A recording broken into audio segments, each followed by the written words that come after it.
Здравейте, аз съм Явор Иванов. И аз съм Венцислав Георгиев. Ние сме от 12-ти клас на Националната природно-математическа гимназия и това е нашия проект по свят и личност. Като част от нашия проект ще ви запознаем по-подробно с болестта рак, ще ви покажем статистиката за раково-болните в България и ще ви покажем методи за превенция. По данни на Националния раков регистър, през последната година раково-болните у нас са се увеличили с 2%.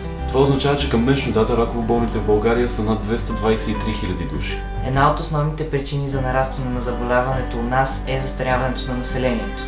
53% от новите случаи са на хора над 65 години. Новите случаи при деца и младежи до 20 годишна възраст са под 1%. Петте най-разпространени вида на заболяването са рака на белия дроб, рака на кожата, млечната жлеза, стомаха, дебелото и правото черво. При 80% от новите случаи на рак на белия дроб, болестта е открита в много късен стадий. При рака на гърдата тези проценти са около 26 на 100.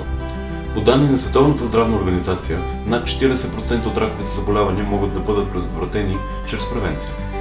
Основните рискови фактори за заболяването са тютюнопушенето, наднорменото тегло, замърсяването на околната среда и употребата на консервирани храни, богати на мазнини, захар и сол. В описанието на това видео ще има линкове към клипове, които ще ви покажат как може да се прегледате сами. Освен всичко друго, това видео е едно съобщение за съпричастност. Когато можете, помагайте на хора, които страдат от ракови заболявания, защото техният живот, освен че е застрашен, лечението е изключително скъпо. Благодарим ви за вниманието. Аз съм Венцислав Георгиев. Аз съм Явор Иванов и да се надяваме, че този клип ви хареса и ще ви бъде полезен.